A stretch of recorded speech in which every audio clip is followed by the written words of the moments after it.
ఈరోజు కడపలో జరుగుతున్నటువంటి సిఆర్ఎంటీల నిరసన దీక్షకు వైఎస్ఆర్ టీచర్స్ అసోసియేషన్ తరఫున మద్దతు ఇవ్వడానికి మేమంతా ఇక్కడ రావడం జరిగింది. 2011లో ప్రభుత్వ నోటిఫికేషన్ ద్వారా రాష్ట్ర వ్యాప్తంగా 4034 క్లస్టర్ పాఠశాలలో ఈ సిఆర్ఎంటీలు నియామకం జరిగింది.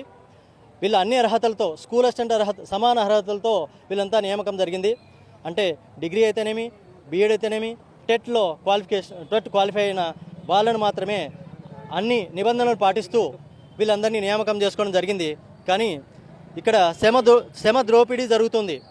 గత 9 ఏళ్లుగా వీళ్లకు ₹1 జీతం పెంచుకోకుండా 23,000 చిల్లరతోనే వీళ్ళను కొనసాగిస్తున్నారు. ఖచ్చితంగా వీళ్లకు అన్ని అర్హతలు ఉన్నాయి. అన్ని విధాలుగా వీళ్ళు రోస్టర్ కమ్ అన్నీ పాటించి వీళ్ళను నియామకం చేసుకున్నారు. కాబట్టి వీళ్ళని ఖచ్చితంగా రెగ్యులర్ చేయాలని కోరుకుంటున్నా. అలాగే వెంటనే వీళ్ళకు మినిమం టైం స్కేల్ అమలు చేయాలి. ఎందుకంటే మనకు ఏదైనా ఇబ్బంది జరిగితే మనం గవర్నమెంట్ వెళ్తాం. గవర్నమెంటే ఇక్కడ శ్రమ ద్రోపిడీకి పాల్పడుతుంది. వీళ్ళతో అన్ని పనులు చేసుకుంటూ మినిమం టైం స్కేల్ కూడా లేకుండా చాలని జీతాలతో కొన్ని ఏళ్ళగా వీళ్ళతో ఊడిగం చేయించుకుంటుంది. కాబట్టి వెంటనే వీళ్లకు మినిమం టైం స్కేల్ అమలు చేయాలని, అలాగే వీళ్ళ న్యాయమైన కోరికలు అన్నీ తీర్చాలని కోరుకుంటున్నాం. వైఎస్ఆర్ టీచర్స్ అసోసియేషన్ యొక్క జిల్లా అధ్యక్షుని Ramakrishnaraju, noble teachers association, Kadapa జిల్లా. ఈరోజు సిఆర్ఎంటీలుగా పేరు మార్చబడినది. సిఆర్ఎంటీలు రోడ్డెక్కి కలెక్టరేట్ వద్ద ధర్నా చేసే పరిస్థితికి రావడం అంటే చాలా బాధాకరం. వారు కోరే ప్రతి కోరిక కూడా తల్లిదండ్రులను కోరికే చిన్న కోరికలే, గొంతమ్మ కోరికలు కాదు.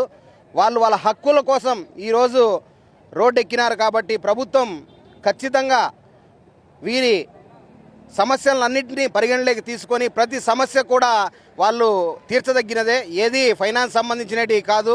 అదేవిధంగా ఆ ప్రభుత్వానికి భారమయ్యే సమస్య కూడా కాదు. కాబట్టి ప్రతి ఒక్క సమస్యను వాళ్ళ రిక్రూట్మెంట్ నుంచి దాదాపు 14 సంవత్సరాలుగా వాళ్ళు విద్యాశాఖకు సేవ చేస్తున్నారు. మిగతా శాఖల్లో ఇంతకాలం పనిచేసిన ఏ శాఖలో అయినా కూడా వాళ్ళను రెగ్యులరే చేస్తున్నారు.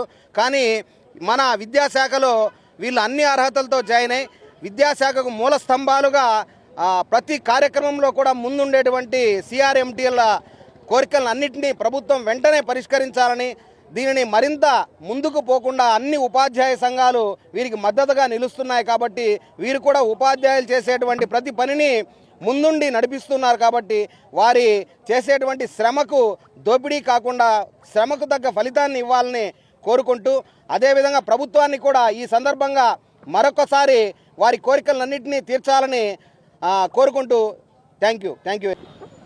పాలెం మహేష్ బాబు, యూటీఎఫ్ జిల్లా ప్రధాన కార్యదర్శి. ఈరోజు ప్రభుత్వ పాఠశాలలకు, ప్రభుత్వ అధికారులకు వారధిగా వెన్నెముకగా నిలిచినటువంటి ఈ సిఆర్పీల యొక్క న్యాయమైన సమస్యలను పరిష్కరించడంలో ఈ రాష్ట్ర ప్రభుత్వం వైఫల్యం చెందింది.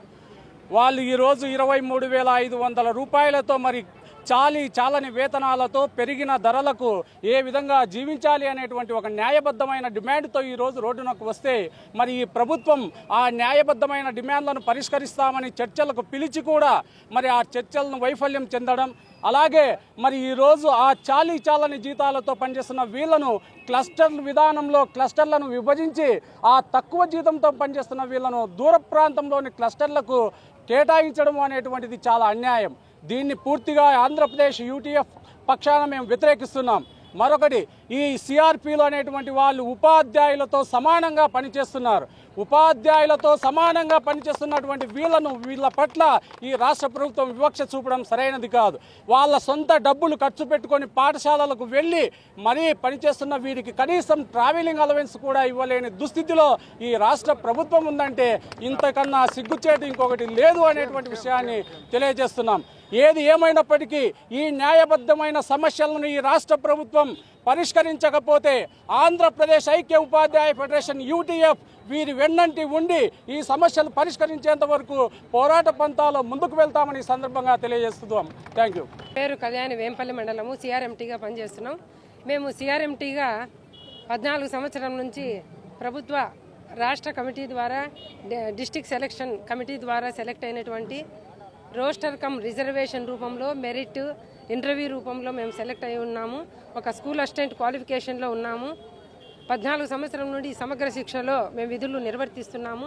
ప్రస్తుతానికి మాకు 23,500 మాత్రమే జీతం తీసుకుంటున్నాము. 9 సంవత్సరాలుగా మాకు ఏ విధమైన కూడా జీతాలు పెరుగుదల లేదు. సో తక్షణమే మాకు ఎంటీఎస్ అమలు చేయాలని కోరుకుంటున్నాం. సో ఇప్పుడు ప్రస్తుత కాంప్లెక్స్ రీఆర్గనైజేషన్ విధానంలో క్లస్టర్లను కుదించడం వలన మా సిఆర్ఎంటీలు చాలామంది క్లస్టర్ లేకుండా ఉన్నారు.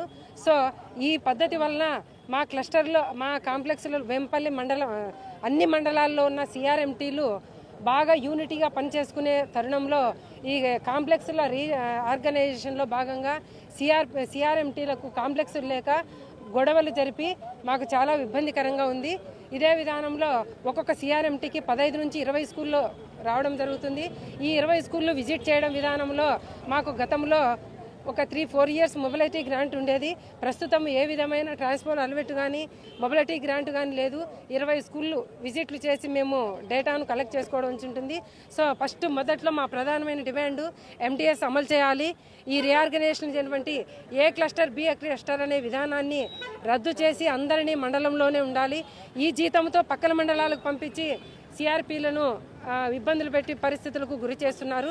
ఈ ఆలోచన విధానాన్ని ప్రభుత్వం విరమించుకోవాలి. మా డిమాండ్లను పరిష్కరించాలని మేము టీచర్స్ యూనియన్ వాళ్ళతో అందరితో కూడా సరైనది అందరితో మద్దతు ఇవ్వడం జరుగుతుంది. సో ఈ విధంగా మా సమస్యలు పరిష్కరించకపోతే మేము 22న చొల్లా విజయవాడలో కూడా మేము ధర్నా చేయదలుచుకున్నాం. సో మా మినిమం డిమాండ్లను పరిష్కరించాలని కోరుకుంటున్నాం.